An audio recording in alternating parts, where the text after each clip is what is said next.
봄밤의 정원에는 낮보다 더 많은 소리가 있었습니다. 꽃눈이 벌어지는 가느다란 기척, 젖은 흙을 지나가는 바람, 처마 아래에서 흔들리는 작은 등잔의 불꽃. 달빛 아래 흰 토끼 한 마리가 길 가장자리에 멈춰 섰습니다. 불꽃은 태양처럼 세상을 한꺼번에 밝히지 않았지만 토끼의 발밑과 아직 피지 않은 매화 한 송이를 정확히 비추었습니다. 그 불빛의 이름은 정묘. 하늘의 정화는 촛불과 별빛처럼 가까운 곳을 섬세하게 밝히는 음의 불이고, 땅의 묘목은 봄의 문을 여는 풀과 꽃, 토끼의 민첩한 감각을 품은 음의 나무입니다. 병인이 산 전체를 깨우는 아침 해였다면 정묘는 깊은 밤 누군가의 마음을 지켜주는 작은 등불입니다. 오늘은 육식갑자의 네 번째, 정묘일주를 한 등불치기의 긴 이야기로 만나보겠습니다. 정은 음화입니다. 멀리 있는 모든 것을 고르게 비추는 태양보다 책상 위의 등불과 화로의 온기, 어둠 속에서 방향을 알려주는 별빛에 비유합니다. 묘는 한창 자라나는 봄의 은목입니다. 부드러운 새싹과 꽃, 빠르게 주변을 살피는 토끼의 이미지가 함께합니다. 나무가 불을 돕는 목생화의 흐름 때문에 정묘는 관찰하고 느낀 것을 말과 작품, 배려와 기술로 따뜻하게 표현하는 힘을 보일 수 있습니다. 그러나 작은 불은 바람의 방향에 민감합니다. 사람의 표정과 말투를 지나치게 읽다 보면 실제로 일어나지 않은 일까지 마음속에서 오래 태울 수 있습니다.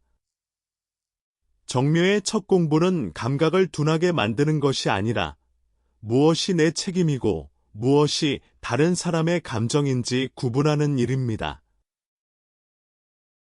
묘목의 지장간에는 을목 한 글자가 순수하게 자리한다고 봅니다.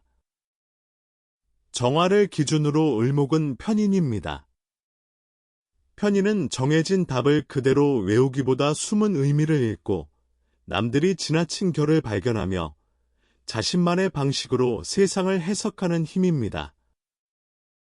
그래서 정묘는 한 가지 장면에서도 많은 신호를 받아들일 수 있습니다.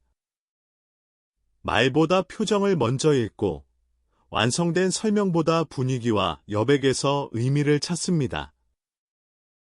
이 힘이 성숙하면 섬세한 연구, 상담, 기획, 예술, 디자인, 글쓰기처럼 보이지 않는 것을 형태로 만드는 재능이 됩니다.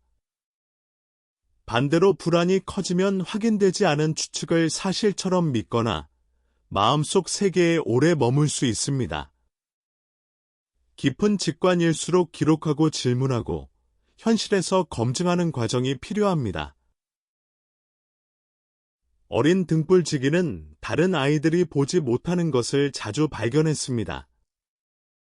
선생님의 목소리가 평소보다 낮으면 먼저 걱정했고, 친구가 웃고 있어도 손끝이 떨리는 것을 알아차렸습니다. 그는 다친 새를 데려와 작은 상자를 꾸미고 밤마다 불을 켜두었습니다. 정화의 다정한 집중력과 묘목의 예민한 감각은 주변을 세심하게 돌보는 아이를 만듭니다. 하지만 어른들의 기분까지 자신이 책임져야 한다고 배우면 착한 아이의 모습 뒤에 불안을 숨길 수 있습니다. 칭찬받기 위해 조용해지고 갈등을 만들지 않으려 자기 욕구를 접을 수도 있습니다. 이 아이에게 필요한 것은 더 눈치 빠르게 행동하라는 요구가 아닙니다. 다른 사람의 표정을 읽지 않아도 안전하며 싫은 것은 싫다고 말해도 관계가 사라지지 않는다는 경험입니다. 청년이 된 그는 오래된 서고에서 등불을 밝히는 일을 맡았습니다. 책장을 정리하다가 문장 사이에 남겨진 작은 붓자국과 지워진 메모를 발견했고 그 흔적을 따라 잊힌 이야기를 복원했습니다. 정묘의 배움은 정답을 빠르게 찾는 방식보다 맥락을 읽고 연결하는 방식에 가깝습니다. 편의는 남들과 다른 질문을 만들고, 정화는 한 주제에 오래 빛을 모아 정교하게 다듬습니다. 언어, 심리, 인문학, 예술, 상담, 편집, 연구처럼 섬세한 관찰과 해석이 필요한 공부에서 힘을 보일 수 있습니다. 다만 흥미와 의미가 느껴지지 않으면 집중력이 급격히 떨어지거나 완벽한 준비를 기다리다 결과물을 세상에 내놓지 못할 수 있습니다. 배움의 완성은 더 많이 생각하는 순간이 아니라 생각을 작은 문장과 작업으로 밖에 꺼내놓는 순간에 시작됩니다. 사람들은 그와 함께 있으면 마음이 조금 가라앉는다고 말했습니다. 그는 큰 목소리로 분위기를 장악하지 않았지만 누가 말을 멈췄는지 알아차리고 조용히 질문을 건넸습니다. 정묘에게는 예의와 미감, 세심함, 상대의 마음을 헤아리는 공감 능력이 나타날 수 있습니다.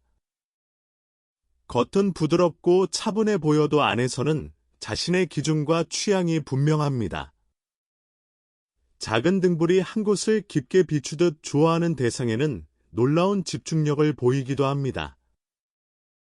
그러나 상처를 바로 말하지 못하면 마음속 불꽃이 오래 흔들립니다.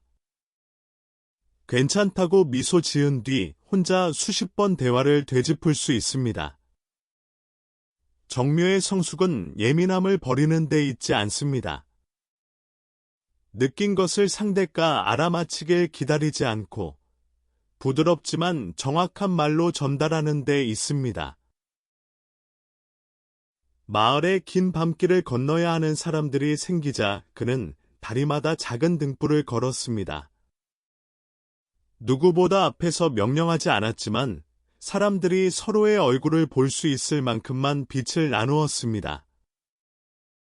정묘는 관계에서 중재자와 분위기 조율자의 역할을 맡기 쉽습니다. 낯선 사람의 긴장을 풀고 거친 표현 속에 숨은 진짜 요구를 알아차립니다. 편인의 독특한 시선은 상대의 개성과 가능성을 존중하게 합니다. 하지만 평화를 지키려는 마음이 지나치면 불편한 문제를 미루고 상대의 기대에 맞추느라 자신의 경계를 놓칠 수 있습니다. 좋은 관계는 한 사람이 계속 분위기를 관리해서 유지되는 것이 아닙니다. 내가 불편하다고 말했을 때도 서로 조정할 수 있어야 합니다. 정묘의 다정함은 희생이 아니라 나와 상대를 함께 밝히는 두 개의 등불이어야 합니다. 사랑 앞에서 그는 요란한 약속보다 작은 기억을 건넸습니다. 상대가 좋아한 차의 향과 추위를 타는 시간, 말없이 지쳐있던 표정을 기억했다가 필요한 순간에 따뜻한 것을 내밀었습니다.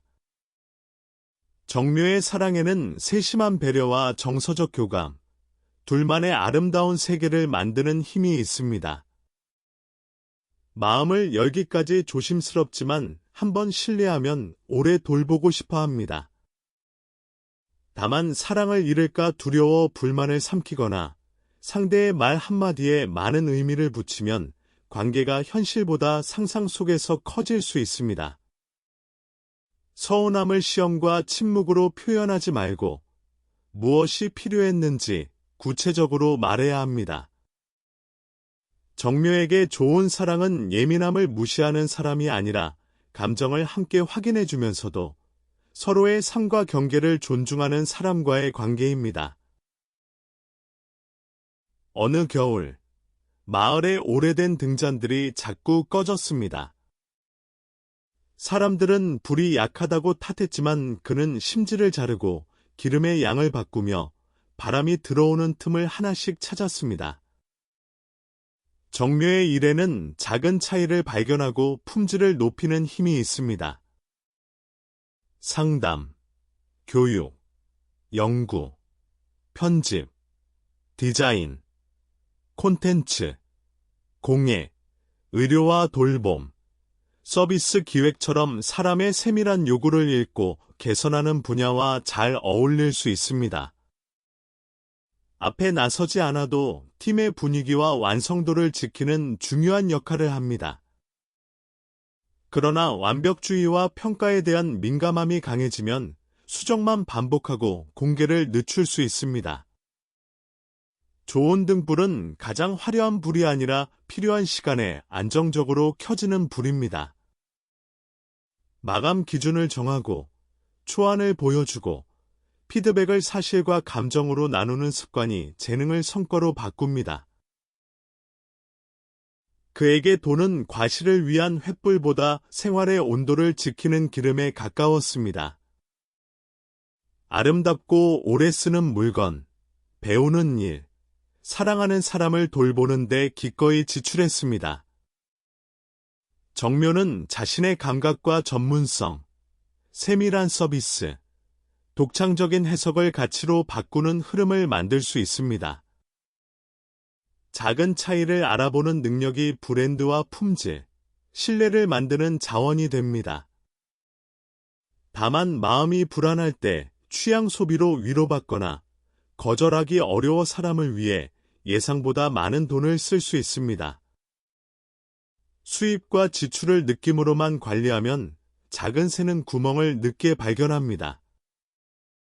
고정비와 저축을 자동화하고 선물과 도움의 예산을 따로 정하며 자신의 시간과 감각에도 분명한 가격을 붙이는 연습이 필요합니다.